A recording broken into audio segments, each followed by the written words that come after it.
There I stood in my ivory dress, hands trembling as Trevor and I positioned the knife above our three-tier wedding cake. The reception hall buzzed with laughter and conversations, but something felt fundamentally wrong.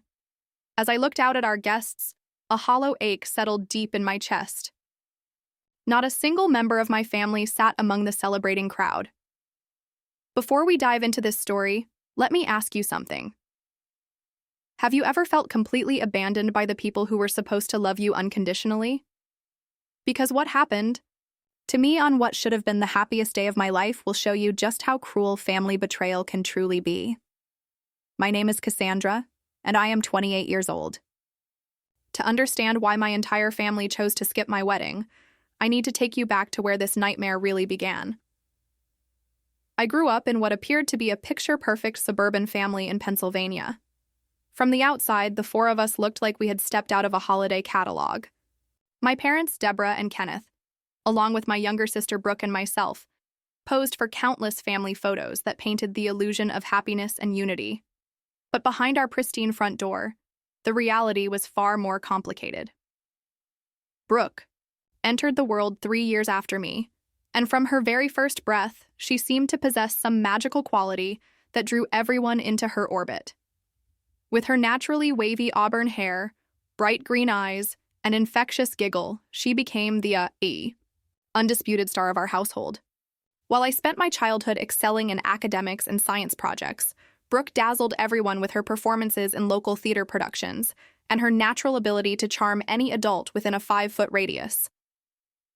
The differences in how our parents treated us became apparent early and only grew more pronounced over time. I remember one particular evening during my junior year of high school when I burst through the front door, clutching an acceptance letter to a prestigious summer science program at Johns Hopkins University. "Mom, Dad," I called out, my voice bubbling with excitement. I got accepted into the advanced research program. They only take 15 students from the entire state. My mother glanced up briefly from where she sat helping Brooke practice lines for her upcoming audition. "That sounds wonderful, honey," she said with a distracted smile. "Just leave the letter on the kitchen counter so your father can look at it later." But that same week, when Brooke landed a supporting role in the community theater's production of Our Town, our parents organized a celebration dinner at the fanciest restaurant in town. They invited extended family, ordered champagne, and spent the entire evening toasting their little actress, while I sat quietly, pushing food around my plate and wondering why my achievement had warranted nothing more than a casual acknowledgement. This was not an isolated incident. It became the defining pattern of my childhood and adolescence. Every academic award I earned, every scholarship I received, every recognition for my achievements in mathematics and science seemed to fade into background noise whenever Brooke had any kind of performance or social event. The most painful example occurred during my high school graduation ceremony. I had earned the position of valedictorian and was scheduled to give the commencement speech to my graduating class of over 400 students. For weeks leading up to the ceremony, I had mentioned the date repeatedly, ensuring my parents had it marked on their calendars. 3 days before graduation, Brooke announced that she had been offered a callback audition for a regional theater company. The audition was scheduled for the exact same day and time as my graduation ceremony. "You understand, right, sweetheart?" my mother explained when I expressed my disappointment. This could really open doors for Brooke's future career. These opportunities do not come around very often. I did understand, intellectually. But emotionally, it felt like another confirmation that my achievements would always take a back seat to whatever Brooke needed or wanted at any given moment. By the time I left for college, I had learned to manage my expectations. I stopped calling home as frequently, knowing that conversations would inevitably shift to updates about Brooke's latest auditions, performances, or social activities. Instead, I focused on building my own life, forming meaningful friendships with people who valued my intelligence and ambition, and pursuing my passion for biomedical engineering. College became my sanctuary.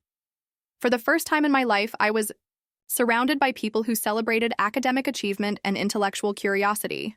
My professors recognized my potential, my classmates respected my contributions to group projects, and I finally felt seen and appreciated for who I truly was. During my senior year, I graduated summa cum laude and was accepted into a competitive graduate program. When I called to share the news with my parents, they seemed genuinely proud, promising they would definitely attend my graduation ceremony this time. We would not miss it for the world, my father assured me over the phone. This is such a huge accomplishment, Cassandra. We are so proud of you. I reserved 4 seats in the auditorium, 2 for my parents, 1 for Brooke, and 1 for my best friend Stephanie, who had become like a sister to me over the past 4 years. The morning of my college graduation, I woke up early, feeling a mixture of excitement and nervous anticipation. This was going to be different. This time, my family would be there to witness my achievement, to celebrate this major milestone in my life. I was in the middle of getting ready when my phone buzzed with a text message from my mother. Brooke got called back for a major audition in New York City. We need to drive her there today. So proud of you, though. Take lots of pictures. I stared at the message for several long minutes, reading it over and over again, unable to process what I was seeing. They were missing my college graduation. Again. For another one of Brooke's opportunities, only Stephanie's seat was filled that day as I walked across the stage to receive my diploma. She cheered loudly enough for 4 people, but her enthusiasm could not completely fill the emptiness I felt looking out at those 3 vacant chairs reserved for my family. That night, as Stephanie and I celebrated with pizza and cheap champagne, in my dorm room, I made a decision that would shape the next several years of my life. I was done trying to earn my parents' attention and approval. I was going to build a life filled with people who valued me, supported me, and showed up for me when it mattered. Little did I know that this decision would eventually lead me to the love of my life, but also to the most devastating betrayal I could ever imagine. After graduation, Stephanie and I moved to Boston together, sharing a cozy 2-bedroom apartment in Cambridge while we both started our careers. She landed a position at a psychology practice, while I began working as a research assistant at a biomedical company specializing in cardiac devices. For the first time in my adult life, I felt truly independent and free from the constant disappointment of unmet expectations. Stephanie witnessed firsthand the complicated relationship I had with my family. She held me through tears after particularly difficult holiday visits, where I would return feeling invisible and unimportant. She listened patiently when I vented about unanswered birthday calls and forgotten achievements. Most importantly, she helped me understand that the problem was not with me, but with the unhealthy dynamics that had been established in my family long before I could do anything about them. "You deserve so much better than this," she would tell me during those late-night conversations over tea. "You deserve to be celebrated, not tolerated."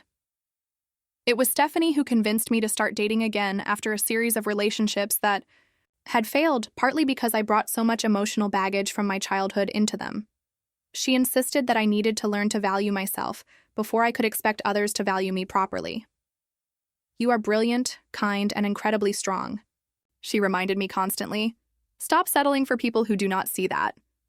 I met Trevor Bryant at a mutual friend's birthday party when I was 26 years old. The party was held at a trendy rooftop bar in downtown Boston, and I had almost decided not to go. Work had been particularly stressful that week, and I was exhausted from debugging a complex algorithm that had been giving our team trouble for months. But Stephanie practically dragged me out of the apartment, insisting that I needed to socialize with people outside of our small circle. "You cannot spend every Friday night analyzing data and eating takeout," she declared, pulling a dress from my closet and tossing it at me. "Live a little." Trevor was standing near the bar when I first noticed him, engaged in an animated conversation with a small group of people. He was tall with kind brown eyes and an easy smile that seemed to draw people toward him. What caught my attention initially was not his appearance, though he was undeniably handsome, but the way he listened when people spoke to him. He maintained eye contact, asked follow-up questions, and seemed genuinely interested in what others had to say. When our mutual friend introduced us, Trevor immediately asked about my work, and his eyes lit up when I mentioned biomedical engineering. "That sounds fascinating," he said, leaning in slightly to hear me better over the music. "What kind of devices are you working on?" Most people's eyes glazed over when I started talking about my research, but Trevor asked thoughtful questions and seemed genuinely engaged as I explained the cardiovascular monitoring system our team was developing. We talked for over an hour about everything from medical technology to our shared love of hiking and independent films. By the end of the evening, he had asked for my number, and I found myself actually excited about the prospect of seeing him again. Our first date was at a small Italian restaurant in the North End. Trevor arrived exactly on time, bringing a single sunflower because he remembered me mentioning that roses seemed too predictable. It was a small gesture, but it showed that he had been listening and thinking about what might make me smile. Over dinner, we discovered an easy rapport that felt natural and unforced. He told me about his work as a software engineer at a startup, developing educational apps for children with learning disabilities. His passion for creating tools that could help kids overcome challenges resonated with me deeply.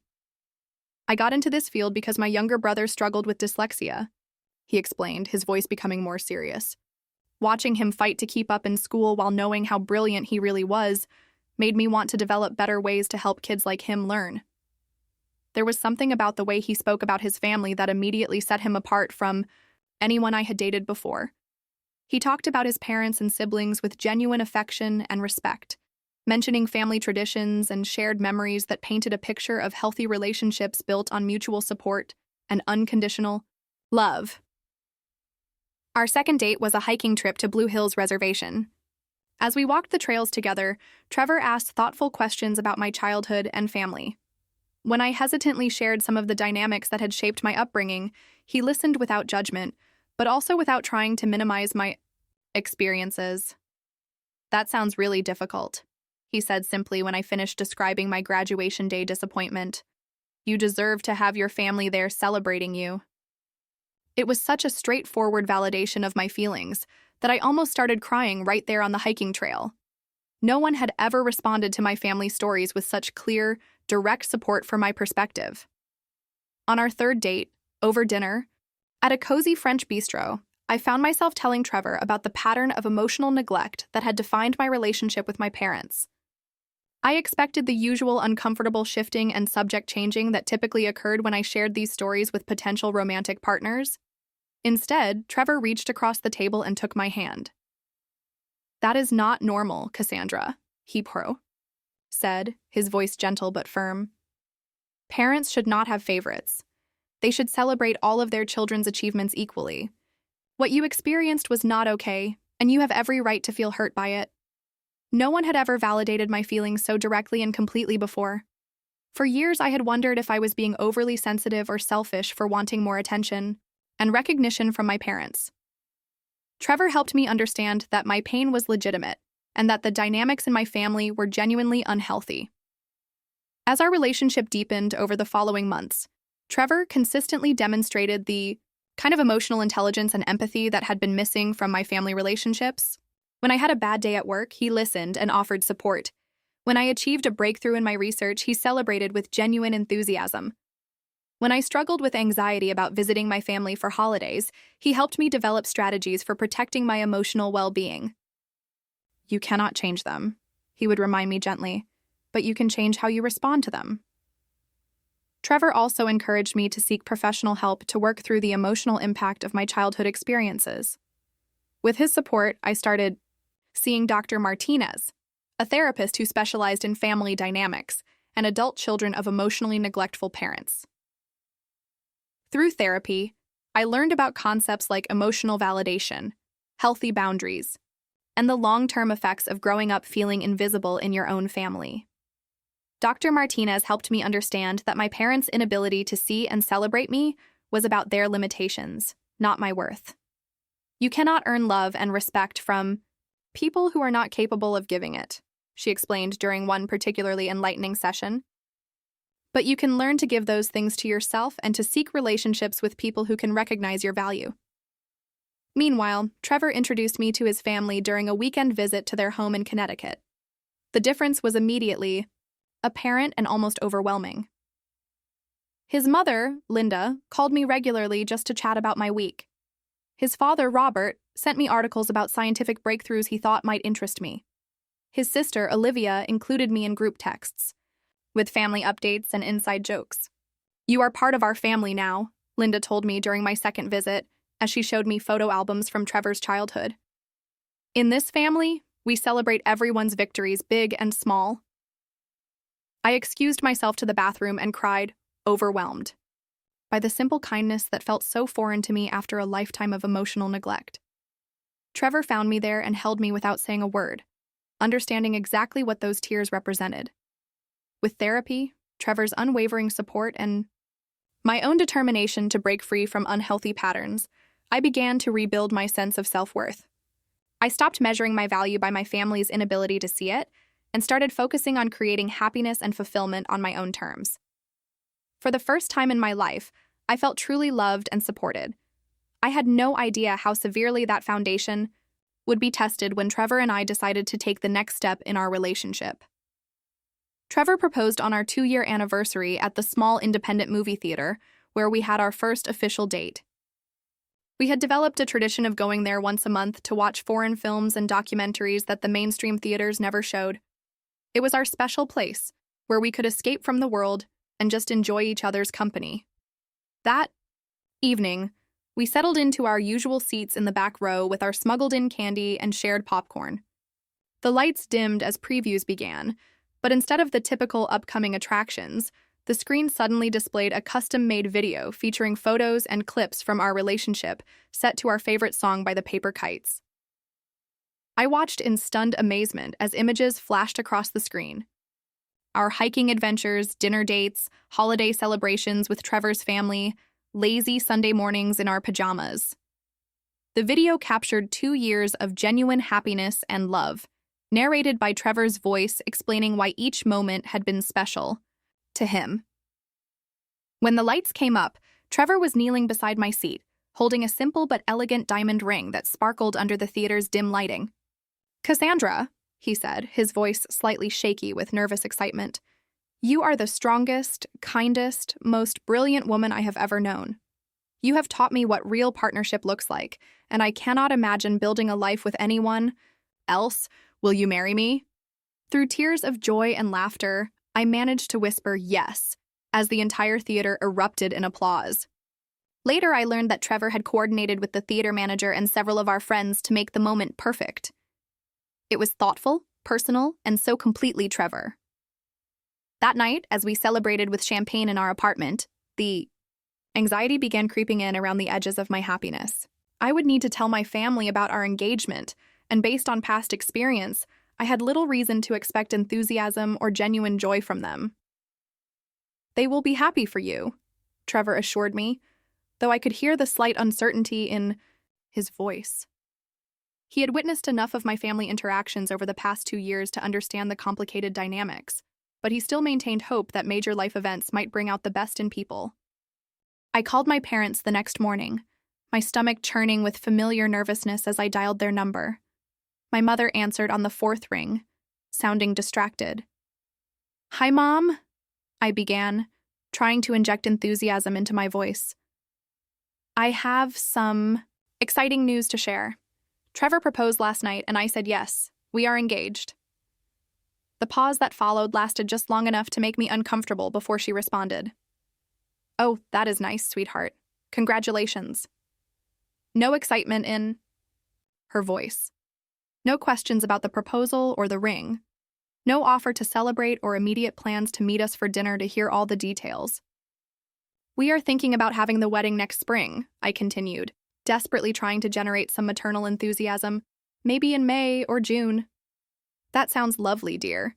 You will have to let us know the details when you have them figured out."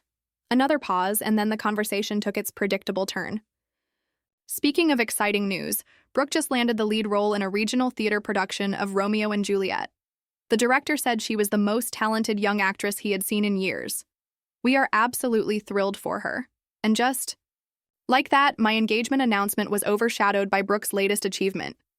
I should have been prepared for it, but somehow it still caught me off guard and left me feeling deflated. When I told Trevor about the conversation later that evening, I could see the flash of anger in his eyes before he controlled it for my sake. "I am sorry," he said, pulling me into a hug. "They should have been excited for you. This is huge news." "It is what it is," I replied, though my voice betrayed my disappointment. "At least we know your family will be thrilled." And they were. Linda cried happy tears when we called to share the news, and Robert immediately started planning a celebration dinner. Olivia began texting me about potential wedding venues and dress shopping trips before we had even finished the phone call. Despite my family's lukewarm response, Trevor and I threw ourselves into wedding planning with enthusiasm. We decided on an intimate ceremony with about 60 guests at a charming historic venue in Cambridge that specialized in small, elegant weddings. The venue was everything we had dreamed of: exposed brick walls, tall windows that let in natural light, and a garden courtyard perfect for cocktail hour. We chose a spring date in May, selected a menu featuring locally sourced ingredients, and found a photographer whose portfolio captured exactly the kind of candid, joyful moments we wanted to remember. Every decision we made felt right, like we were creating something that truly represented us as a couple, rather than trying to meet anyone else's expectations. 4 months before the wedding, we sent out save-the-date cards, followed by formal invitations 6 weeks later. I included invitations for my parents, Brooke, and a few extended family members, though I tried to manage my expectations about their level of participation. Weeks passed with no response from my family. Other guests were responding promptly, either accepting with enthusiasm or politely declining with explanations about scheduling conflicts. But my family remained silent. Finally, I called my mother to follow up, trying to keep the anxiety from creeping into my voice. "Hi, Mom. Did you receive our wedding invitation? The venue needs a final head count soon, so I wanted to confirm whether you and Dad will be able to make it." "Yes, we received it," she said, her tone oddly evasive. "Your father and I have been meaning to call you about that. We will try our best to be there, of course, but you know how busy things get." "It is my wedding day," I said, unable to hide the strain in my voice. "I really hope you can prioritize being there." "Of course, honey. We will do our best." Each subsequent conversation followed the same frustrating pattern. They would promise to attend but avoided making any firm commitments or participating in wedding preparations. When I asked if my father wanted to walk me down the aisle, he mumbled something about needing to check his schedule. When I invited my mother to come dress shopping with me, she said she was too busy helping Brooke prepare for her upcoming audition season. Throughout this process, Stephanie proved to be my saving grace. She embraced her role as maid of honor, with the enthusiasm and dedication that my family seemed incapable of showing.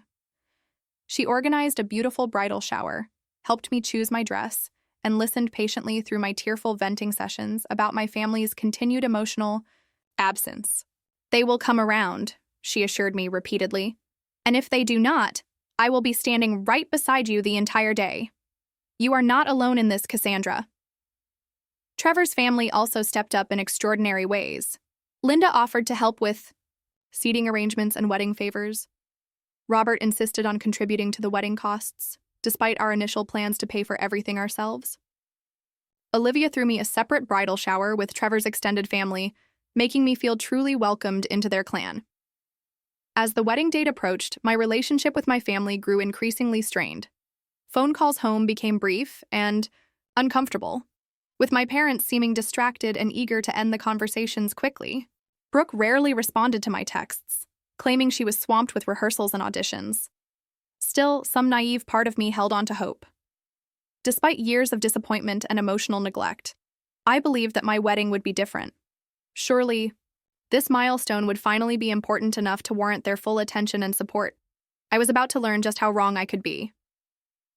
2 weeks before my wedding, I was scrolling through Instagram during my lunch break when my thumb froze over a photo that made my heart stop.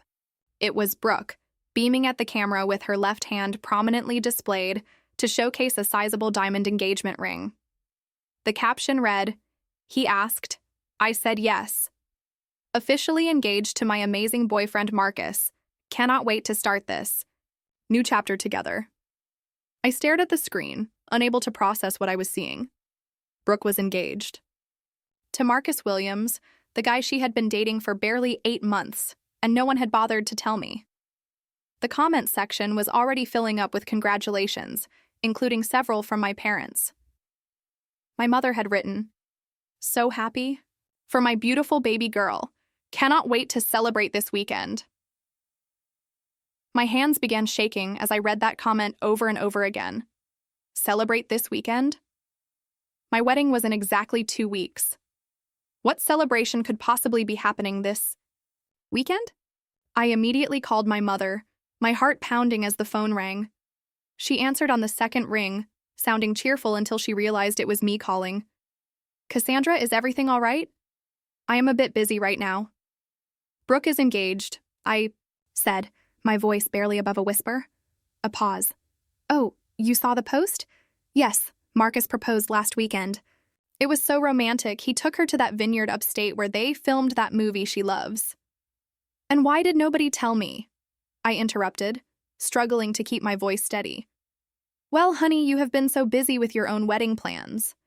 We did not want to bother you with more family news." Something in her tone did not ring true. I pressed further. "Mom, what did you mean in your comment about celebrating this weekend? My wedding is in 2 weeks." Another longer pause, and I could practically hear her scrambling for an explanation. "Brooke is having a small engagement party on Saturday. Just family and close friends, nothing elaborate." My stomach dropped like I was falling from a great height. "This Saturday? But that is my wedding day." "Is it?" Her voice took on a falsely confused tone. "I thought your wedding was the following weekend."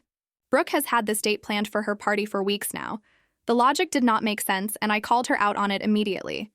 How could she have planned it weeks ago when she just got engaged last weekend? "Well, they have known they were going to get engaged," my mother hedged.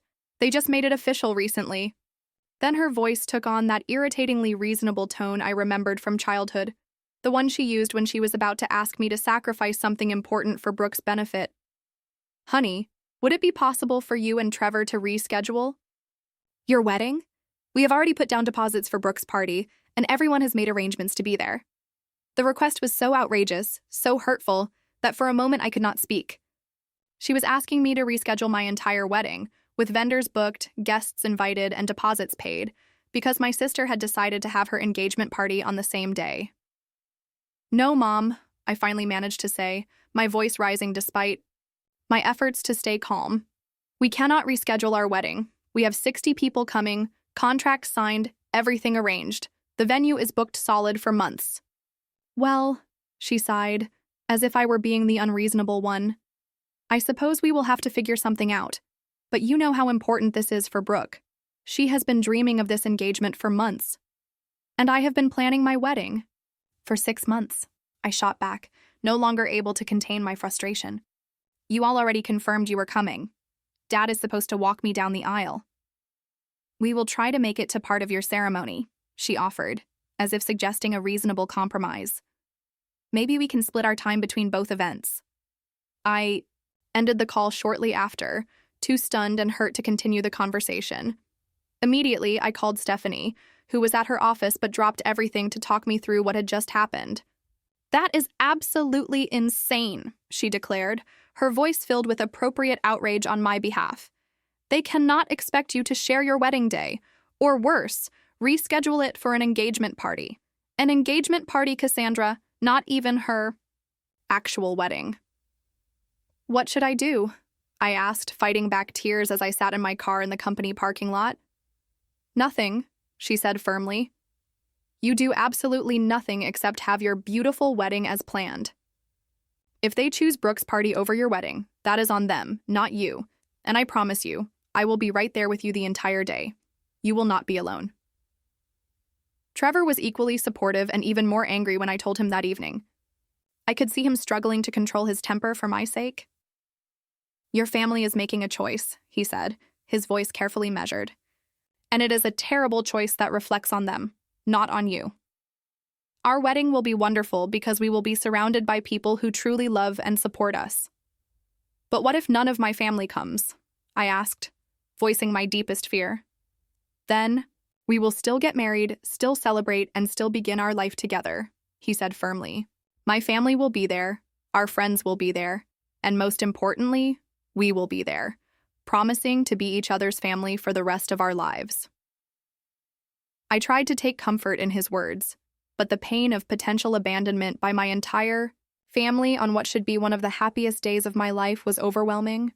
That night, I cried in Trevor's arms until I had no tears left, mourning not just their likely absence from my wedding, but the family relationship I had always longed for and never truly had. The next morning, I decided to reach out to Brooke, directly, holding on to a thin thread of hope that maybe she could be reasoned with. I sent her a text message. "Congratulations on your engagement. I wish you had told me personally. Is there any way you could reschedule your party? I would really love for you to be at my wedding." Hours passed with no response. When she finally replied, her message was brief and dismissive.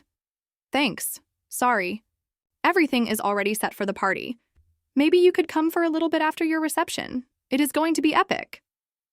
The casual disregard in her response, the complete lack of recognition that I could hardly attend her engagement party during my own wedding reception, was the final confirmation I needed. This was not an oversight or poor planning.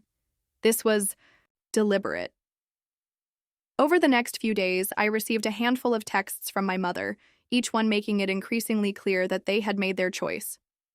The messages became progressively more manipulative, with subtle guilt trips about family loyalty and Brooke's happiness. The final text arrived 3 days before my wedding. "We will try to stop by your ceremony if we can get away from setup for Brooke's party. Hope you understand. Family comes first. Family comes first." The irony of that statement was not lost on me. In their minds, Brooke was family. I apparently was not. I showed the message to Trevor, who read it twice before setting my phone down with deliberate control. "I am done being diplomatic about this," he said quietly. "What they are doing is cruel and unforgivable. You deserve so much better than this." That evening, I turned off my phone and spent the night in Trevor's arms, trying to prepare myself mentally for the possibility that I would walk down the aisle without a single family member present to witness the most important day of my life. Had no idea that the worst was yet to come. The day before my wedding arrived with a flurry of last-minute details and nervous excitement. The rehearsal was scheduled for 5 in the evening, followed by dinner at an Italian restaurant that Trevor's parents had generously offered to host. Despite everything that had happened with my family, some small part of me still hoped they might show up for this final pre-wedding event. I had left 3 voicemails for my parents over the past 2 days, asking if they would at least attend the rehearsal and dinner. None of my calls had been returned. Trevor and I arrived at the venue early to meet with the wedding coordinator and do a final walkthrough. The historic building looked absolutely stunning in the late afternoon sunlight. Golden rays streamed through the tall windows, illuminating the polished hardwood floors and the simple but elegant floral arrangements we had chosen. "Everything looks perfect," Trevor said, squeezing my hand as we stood in the main ceremony space. "Tomorrow is going to be beautiful." I nodded, trying to focus on the positive rather than the growing knot of anxiety in my stomach about my family's continued silence.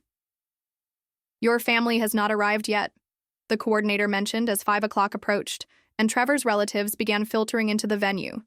"Should we wait a few more minutes?" "They might be running late," I said. The lie, tasting bitter on my tongue. Deep down, I already knew they were not coming, but admitting it out loud felt too painful. Trevor squeezed my hand supportively as we watched his family arrive one by one, all smiling and excited for the weekend ahead. His mother hugged me tightly. His father clapped Trevor on the back with obvious pride, and Olivia immediately began taking photos to document every moment. At 5:30, with still no sign of my family, we decided to begin the rehearsal without them. The officiant, a friend from college named David, guided us through the ceremony with warmth and humor that helped ease some of my tension. "Now, normally, this is where the father of the bride would walk her down the aisle," David explained. "But since we are missing some key players today, let us just have Cassandra walk through the motions solo for now." Trevor's 12-year-old cousin practiced his role as ring-bearer with exaggerated seriousness that made everyone laugh. Stephanie ran through her maid of honor duties with characteristic efficiency and grace. Everything was lovely and well-organized, except for the glaring absence of anyone from my side of the family. As we were finishing up the rehearsal, my phone vibrated with a text message. I pulled it out, hoping against hope that it was my family saying they were on their way. Instead, it was from my mother. "Busy preparing for Brooke's party tomorrow. Good luck with the rehearsal. Love you." I stared at the message for several long seconds, feeling something inside me finally break. They were not just missing my wedding day. They could not even be bothered to attend my rehearsal, which had been planned for weeks. "Everything okay?" Trevor asked quietly, noticing my expression. I showed him the screen without saying anything. His jaw tightened, but he simply nodded and said, "Their loss." The rehearsal dinner was held at Nona's, a family-owned Italian restaurant that had been a Cambridge institution for over 50 years. Trevor's parents had reserved the private dining room in the back, decorated with white roses and candles that created a warm, intimate atmosphere. Place cards marked each seat at the long table, including spots for my absent family members. The empty chairs seemed to mock me, visual reminders of yet another important moment they had chosen to miss. I made it through the appetizers and salad course before excusing myself to the restroom, where I leaned against the sink and took deep breaths to push back the tears that threatened to spill over. This was supposed to be a happy time, and I refused to let my family's absence completely ruin it. When I returned to the dining room, I noticed that Linda had quietly removed the place cards for my family and rearranged the seating to close the gaps. She caught my eye and gave me a small, understanding smile that made my throat tight with gratitude for her thoughtfulness. The dinner proceeded with toasts and stories and laughter from Trevor's extended family.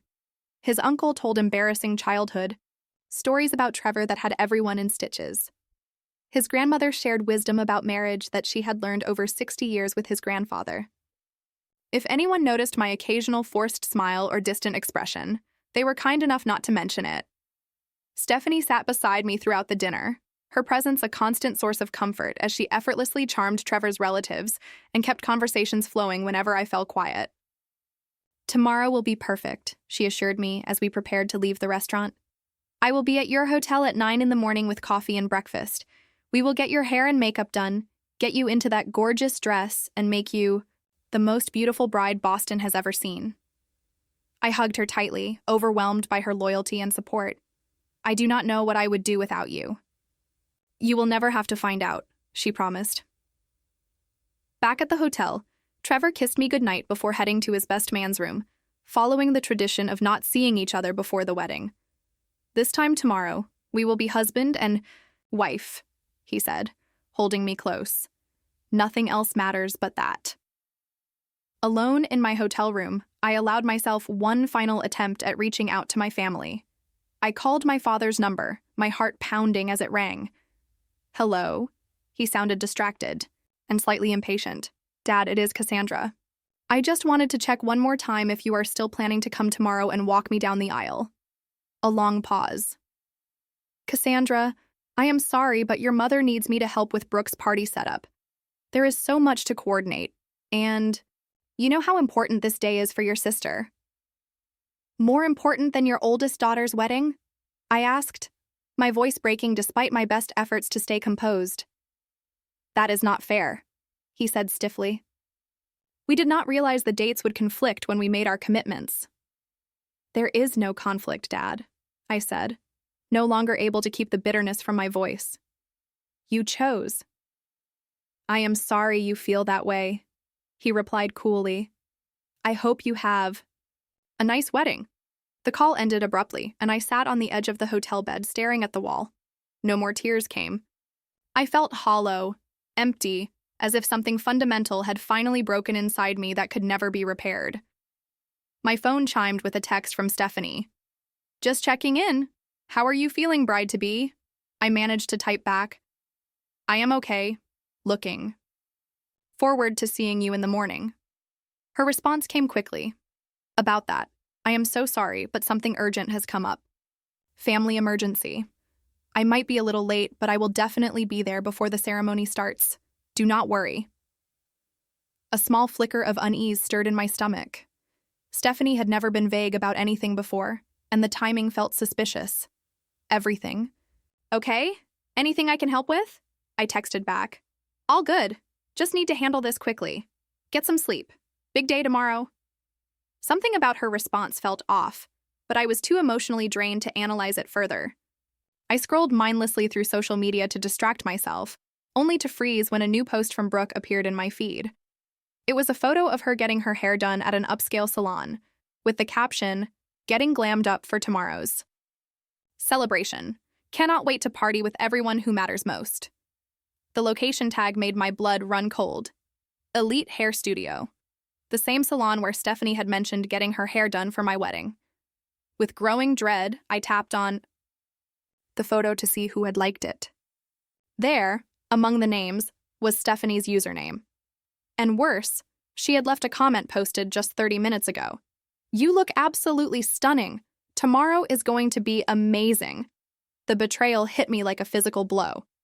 My best friend, my maid of honor, the one person who had promised to stand by me no matter what, was planning to attend Brooke's engagement party instead of my wedding. I called Stephanie immediately, my hands shaking as I held the phone. The call went straight to voicemail. I hung up and tried again. Voicemail. On the third attempt, I left a message. "Stephanie, I saw Brooke's post and your comment. Please call me back. I need to understand what is happening here." I waited 20 agonizing minutes before my phone finally buzzed with a text from her. "I am so sorry, Cassandra. Brooke reached out yesterday and explained how much it would mean to her if I could come to her party. She said you two had worked everything out and that you understood family comes first. I thought maybe I could do both events, but the timing will not work. I should have told you directly. I feel terrible about this." I stared at the message, reading it over and over again, unable to process the magnitude of what was happening. Not only was my entire family abandoning me on my wedding day, but now my best friend was choosing my sister's engagement party over standing beside me as my maid of honor. I typed back with trembling fingers. "Brooke is lying. We have not worked anything out. She deliberately scheduled her party on my wedding day to hurt me. How could you believe I would be okay with you missing my wedding?" The response came quickly. She showed me text messages from you saying you had decided to have a smaller wedding with just Trevor's family.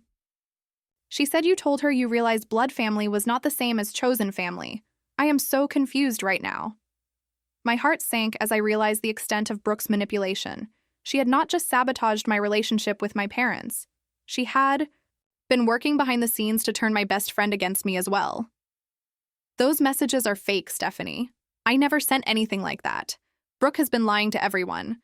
Please, I am begging you, do not do this to me. You promised you would be there." Minutes passed with no response. Finally, 3 dots appeared and disappeared several times before her final message came through. "I do not know what to believe anymore. There are screenshots, Cassandra. I saw them with my own eyes. Maybe it is better if I just stay out of this family drama entirely. I am sorry." And just like that, the betrayal was complete. Everyone who was supposed to love and support me had chosen Brooke instead.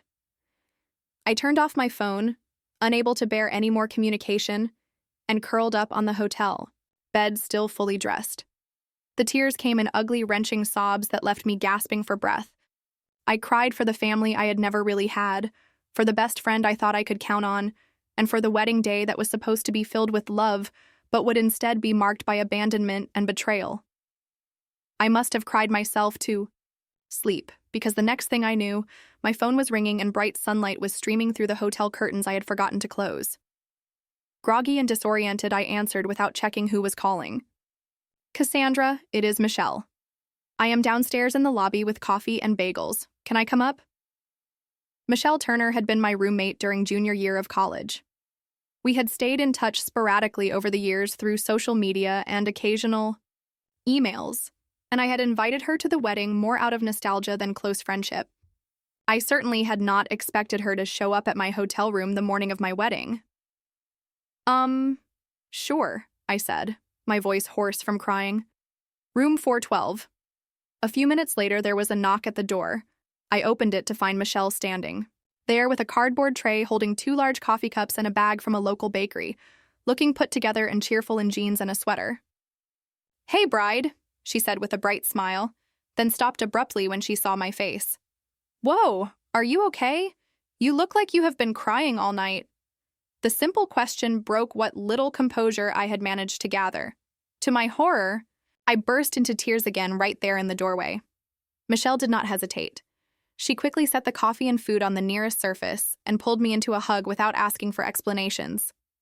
Hey, it is okay," she said, rubbing my back, as I sobbed against her shoulder. "Whatever it is, we will figure it out. Come on, let us sit down and you can tell me what is going on." Between gasping breaths and fresh tears, I told her everything. My family's pattern of emotional neglect, Brooke's deliberate sabotage of my Wedding day. My parents' choice to attend her engagement party instead of my ceremony, and Stephanie's last-minute betrayal. When I finished, Michelle sat in stunned silence for several long moments. "Okay," she finally said, her voice calm but determined. "First of all, your family and Stephanie are being absolutely terrible right now. What they are doing is cruel and unforgivable. Second, I am here and I am not going anywhere. If you will have me, I would be honored to step in as your maid of honor today." I looked up at her through my tears, hardly daring to believe what I was hearing. "You would do that? But you barely know me anymore. We have not been close in years." "Maybe." "Not," she admitted, "but I know enough to see that you are a good person who deserves better than this. And honestly, what kind of friend would I be if I let you face your wedding day alone when I am perfectly capable of standing beside you?" The kindness in her offer, coming from someone who owed me nothing, was almost overwhelming. "But you do not have a dress, or flowers, or—" "Stop," she said firmly, holding up a hand. "I brought a nice dress just in case there were any last-minute changes to the wedding party. As for flowers, we will figure that out. The important thing is that you have someone in your corner today who genuinely wants to be there." For the first time in 12 hours, I felt a small spark of hope return. "Thank you," I whispered. "I do not even know how to thank you properly." "No thanks needed," she said, reaching for one of the coffee cups. "Now drink this while I call the hair and makeup people to confirm what time they are coming. Then we are going to get you ready to marry the love of your life, regardless of who else shows up or does not show up." As Michelle took charge of the morning logistics with impressive efficiency, I marveled at how someone I had barely spoken to in years was showing me more loyalty and kindness than people I had considered my closest family and friends. Maybe this day could still be salvaged after all. "You know what?" Michelle said, hanging up the phone after confirming the beauty team's arrival time. "I have a feeling this is going to be a beautiful wedding. Sometimes the people who show up are more important than the people who do not." Looking at her determined expression and genuine smile, I began to think she might be right. The morning of my wedding day passed in a blur of activity orchestrated by Michelle, who proved to be an exceptional substitute maid of honor. The hairstylist and makeup artist arrived promptly at 9, transforming my tear-swollen face into something radiant and bridal. Michelle anticipated needs I did not even know I had, kept me laughing with forgotten college stories, and maintained a steady stream of encouraging conversation that kept my mind off the painful absences. "Tell me about your dress," Michelle said as the makeup artist applied the finishing touches. "I want to hear all about how you chose it." I described the months of shopping with Stephanie, how we had visited dozens of boutiques before finding the perfect gown at a small shop in the Back Bay. It was an A-line silhouette with delicate lace detailing and a flowing skirt that made me feel both elegant and comfortable. "It sounds absolutely perfect for you," Michelle said. "Classic but not traditional, sophisticated but not pretentious. Very Cassandra." By the time I stepped into my wedding dress, I almost felt like the bride I had imagined being.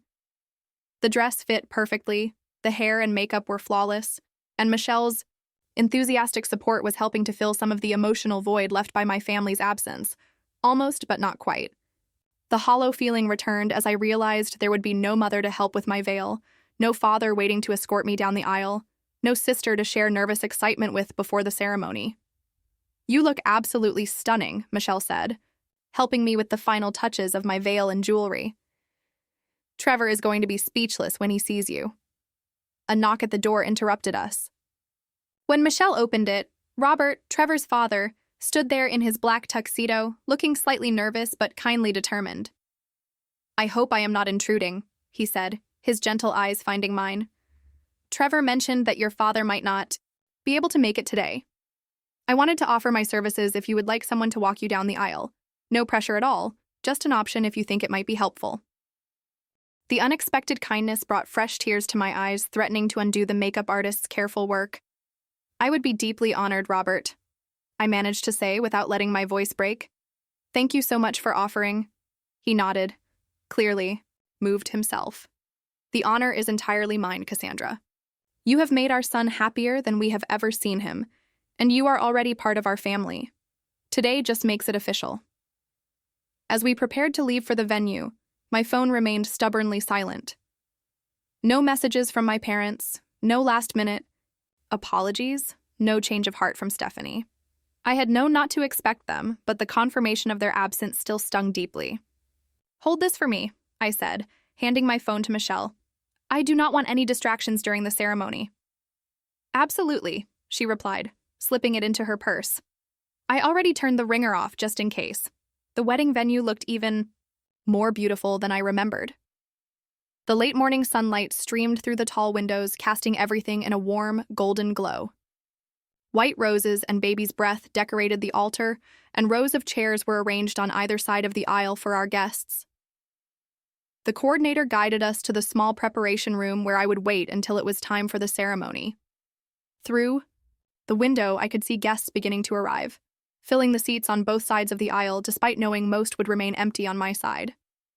5 minutes, the coordinator announced, and suddenly the reality of what was about to happen hit me fully. I was getting married without my family. The mixture of joy and sadness was almost disorienting. "Ready?" Robert asked, offering his arm as the processional music began. I nodded, unable to speak past the lump in my throat. Walking down the aisle felt surreal. I registered the smiling faces turning to watch me, heard the soft gasps and murmurs of appreciation from our guests, but everything seemed slightly out of focus until my eyes found Trevor waiting at the altar. His face when he saw me was everything I could have hoped for: pure love, awe, and absolute certainty. He was wearing the navy blue suit we had chosen together, with a white rose boutonniere that matched my bouquet, and he looked more handsome than I had ever seen him. I was vaguely aware of the empty front row on my side, the seats that should have been occupied by my parents and sister. But as Robert placed my hand in Trevor's and stepped back with a warm smile, the pain of those absences began to recede, replaced by the overwhelming love I felt for the man standing before me. "You look incredible," Trevor whispered as we turned to face the officiant. The ceremony itself was brief but deeply meaningful. We had written our own vows, and Trevor's words brought tears to my eyes and laughter from our guests. "Cassandra," he began, his voice steady and sure, "I promise to be your partner and equal in all things. I promise to celebrate your victories as enthusiastically as if they were my own, to stand beside you through whatever challenges we face, and to create a home where you never have to question your worth or value." He paused, his eyes never leaving mine. "You are the strongest person I know, and I am constantly amazed by your resilience, intelligence, and capacity for love, despite everything you have been through. Today, I am not just gaining a wife. I'm creating a family with you. One where love is never conditional and support is never withheld. I love you exactly as you are, and I promise to spend the rest of my life showing you just how extraordinary you truly are." When it was my turn, I managed to get through my own vows without crying, though my voice wavered with emotion. "Trevor, you taught me what real love looks like. You showed me that I deserve to be celebrated, supported, and cherished every single day. You helped me understand that family is not just about blood.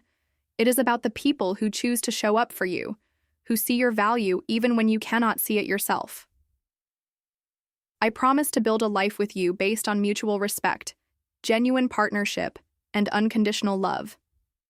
I promise that any children we have will never doubt their worth or wonder if they are enough, because they will see in our relationship what healthy love actually looks like. Thank you for choosing me, for believing in me, and for proving that sometimes the greatest gifts come disguised as the deepest challenges."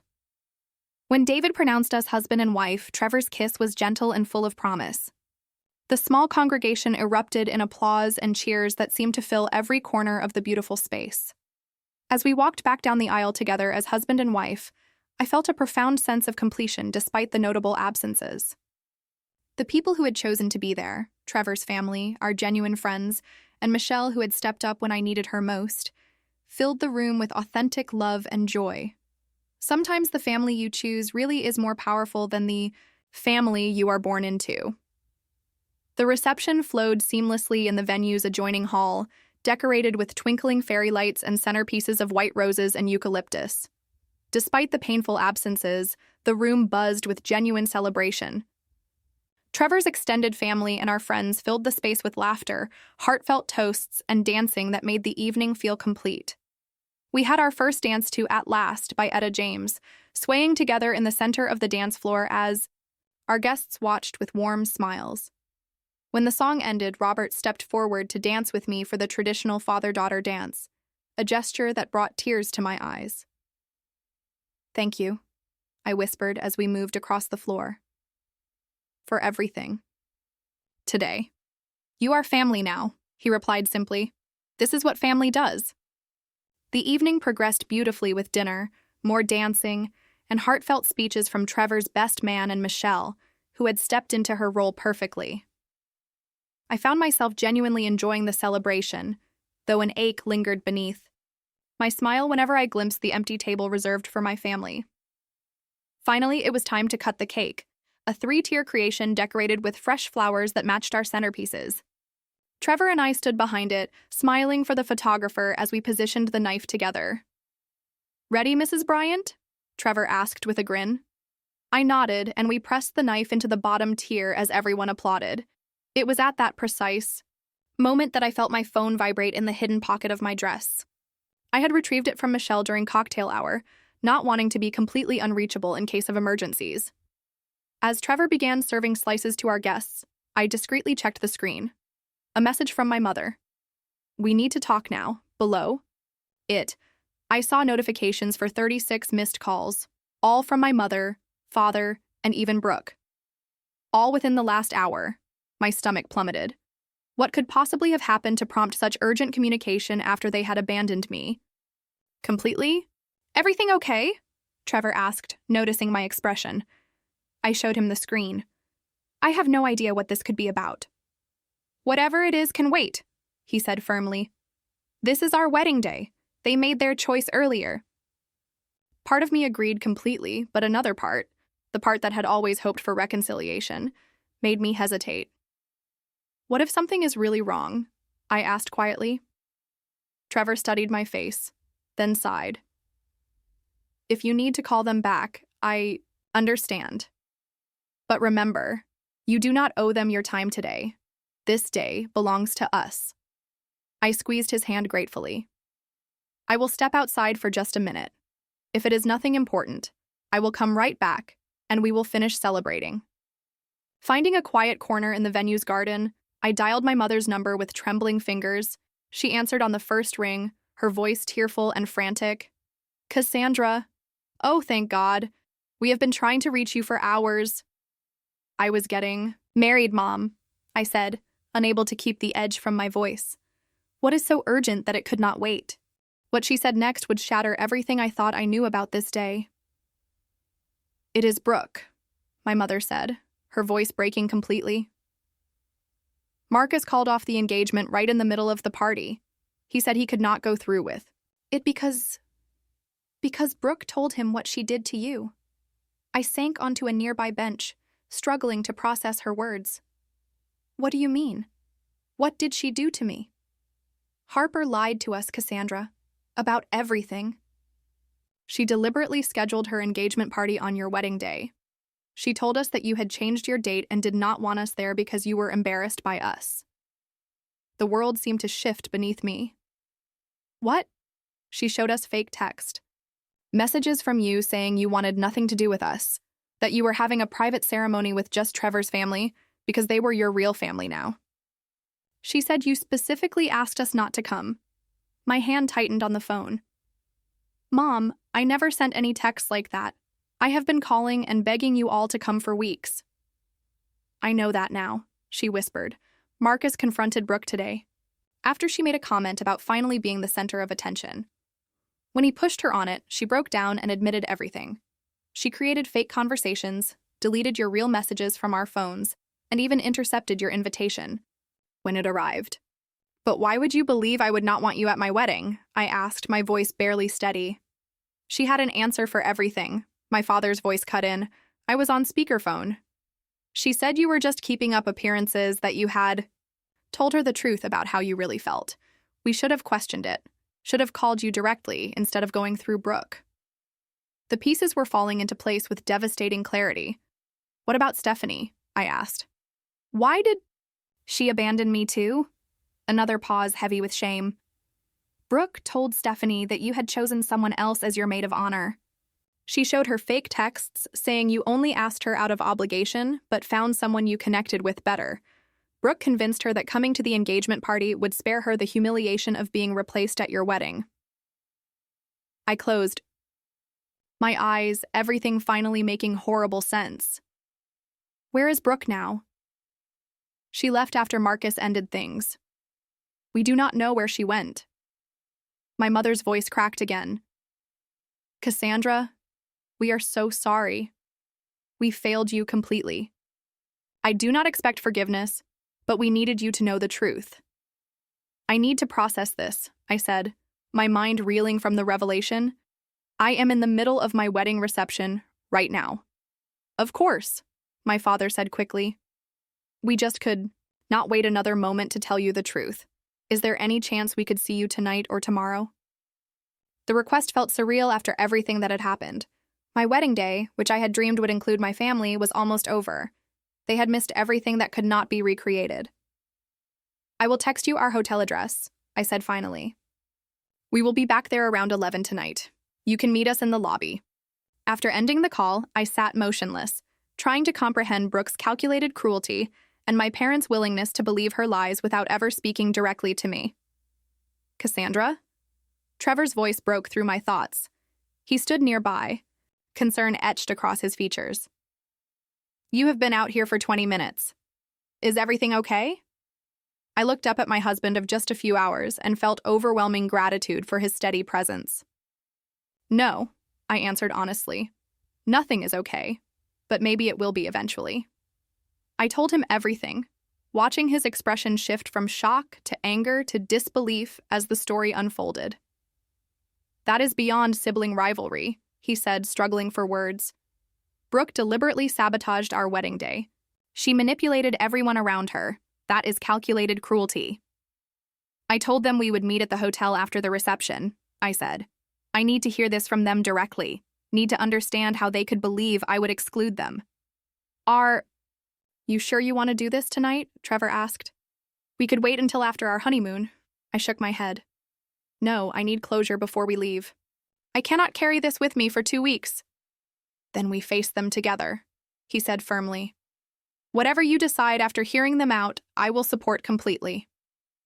We returned to the reception, where our guests had barely noticed our absence. For the remainder of the evening, I went through the motions, while my mind churned with questions and anger. At 10:45, we made our exit amid rose petals and well wishes. I changed quickly at the hotel, then went to the lobby to wait. My stomach twisted with nerves as I anticipated this confrontation. They arrived at 11:15, looking haggard and red-eyed. My mother rushed toward me with outstretched arms, but stopped when I instinctively stepped back. Let us go somewhere private, Trevor suggested, gesturing toward a small meeting room. Once inside, awkward silence filled the space until my father spoke. Cassandra, we do not expect forgiveness. Missing your wedding is unforgivable. But we need you to know how deeply sorry we are. Sorry does not change that you missed my wedding, I said tightly. Or that you believed I would exclude my family, without asking me directly. You are right, my mother whispered through tears. There is nothing we can say to justify our actions. We failed you as parents, not just today, but for years. Why was it so easy to believe I would not want you there? I asked. What kind of relationship did you think we had? My parents exchanged pained looks before my father answered. The truth is, we knew we had not been good parents to you. We knew we favored Brooke, missed your important moments, failed to celebrate your achievements. When Brooke told us you did not want us at your wedding, part of us believed it because we felt we deserved that rejection. So you just accepted it without fighting for our relationship? We were cowards, my mother admitted. It was easier to believe Brooke's lie than face how badly we had failed you. I looked at these people who had raised me, seeing them clearly, for perhaps the first time. Despite everything, part of me still ached for the family we could have been. I cannot forgive you tonight, I said finally. I do not know if I ever can fully forgive missing my wedding. but I am willing to try building something new if you are truly committed to change." They both nodded eagerly. "Anything," my mother said immediately. "That means therapy, both individual and family. Real accountability for years of emotional neglect. And Brooke needs professional help. What she did goes beyond normal sibling rivalry." "We know," my father agreed. "Getting her help will be our priority." 6 months passed since our wedding day. Trevor and I settled into married life, learning the rhythms of partnership while slowly healing from the family drama that had overshadowed our celebration. Our honeymoon in Greece had been exactly what we needed. 2 weeks of ancient ruins, crystal-clear waters, and beginning to process everything that had happened. Upon our return, the real work began. True to their word, my parents started therapy both individually and together. They also suggested family counseling, which I agreed to after careful consideration. Every Thursday evening, we met with Dr. Richardson, a family therapist specializing in adult estrangement and dysfunctional dynamics. "Healing is not linear," Dr. Richardson reminded us during one particularly difficult session. "There will be progress and setbacks. The important thing is commitment to the process." Brooke had resurfaced 3 days after the wedding, calling my parents from a hotel where she had been hiding, ashamed and afraid. They convinced her to come home and immediately found her a therapist. It took 2 months before I agreed to see her. We met at a neutral cafe halfway between our homes. She looked different, smaller somehow, without the confidence that had always radiated from her. "I do not know where to begin," she said quietly. "Sorry seems inadequate for what I did." "Why?" I asked simply. "Why would you go to such lengths? To ruin my wedding day?" Brooke stared into her untouched coffee before answering. "I have been working with a therapist, and we have talked extensively about this. The simple answer is jealousy, but it is more complicated." She explained how she had grown up feeling pressured to be perfect, to perform constantly to keep our parents' attention. They praised her publicly but privately compared her to me. "Why cannot you be more focused like Cassandra? Why cannot you find stability like your sister?" "I always thought they favored you completely," I said, surprised. "They did in many ways, but their favor came with conditions. I had to be their perfect, charming daughter. You got to be authentic. You built real relationships and real accomplishments. I just performed." That still does not explain the wedding sabotage. Tears filled her eyes. "When you got engaged, I saw how complete your life seemed. Marcus had just proposed, but it felt hollow, like another performance. I wanted what you had, and when I could not have it, I wanted to destroy it. It was petty and cruel." "Yes, it was," I agreed, not minimizing the harm. "I am not asking for forgiveness," she said quickly. "I do not deserve it. I just wanted you to know I understand what I did, and I am getting help." That first conversation was painful but necessary. In the months that followed, Brooke continued therapy, moved out of our parents' house, and started her first real job outside entertainment. My relationship with my parents evolved slowly. They made genuine efforts to know me as I am now. My mother called regularly to ask about my work and interests, not just to discuss Brooke. My father sent articles about biomedical advances and asked thoughtful questions about my career. For the first time, I felt seen by my family. Not perfectly, but genuinely. The wall of resentment I had built over decades developed small cracks, letting in possibility. Stephanie and I had a more difficult path. When she discovered the truth about Brooke's manipulation, she was devastated. Sending flowers and desperate apologies, I ignored them for weeks before agreeing to a phone call. "I should have called you directly," she said, voice thick with regret. "I should have known you would never replace me without talking to me first." Rebuilding trust proved harder than building it initially.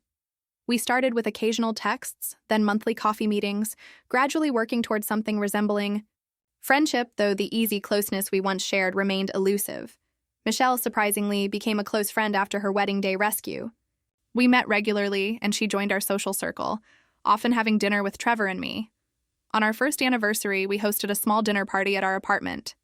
Nothing elaborate, just close friends and family. My parents came, bringing a photo album of childhood pictures and achievements they had previously overlooked. Brooke attended too, bringing a thoughtful gift and quiet presence as she continued finding her authentic self. During dinner, Trevor clinked his glass for an announcement. He looked at me with twinkling eyes, and I nodded permission to share our news. "We wanted to wait until today to tell everyone," he said, reaching for my hand. "Cassandra and I are expecting. The baby is due in June." The table erupted in genuine joy. My mother cried happy tears, my father beamed with pride, and Brooke hugged me gently, whispering, "You are going to be an amazing mother." Later that night, after everyone left, Trevor asked, "Are you happy with how things are now?" I considered carefully. "I am at peace with it," I answered honestly. "It is not perfect, and old hurts still surface sometimes. But we are building something new, something healthier." I placed a hand on my still flat stomach. With the baby coming, I want our child to know their grandparents and aunt, but with healthy boundaries. I want to break the cycle of favoritism and emotional neglect. Our child will never wonder if they are loved or valued. The journey from that devastating wedding day to now had been challenging, filled with difficult conversations and painful realizations. But it had also been illuminating. I learned that families can evolve and heal with genuine effort and accountability. Most importantly, I learned that forgiveness is not a single act, but a process that happens in its own time. True forgiveness comes not from forgetting hurt, but from understanding it, processing it, and choosing to move forward with new awareness and stronger boundaries. As I look toward the future, preparing to create my own family with Trevor, I carry these lessons with me. I am no longer the daughter desperately seeking approval. I am a woman who knows her worth, who has built a life filled with genuine love and respect. Sometimes hearts must break completely before healing into something stronger. My heart broke that wedding day when I stood alone. But from that breaking came strength and clarity I might never have found otherwise. Have you ever had to rebuild trust with someone who deeply hurt you? How did you find balance between forgiveness and protecting yourself? Share your experiences below, and remember, healing is not about erasing scars, but wearing them with knowledge that you survived and emerged stronger.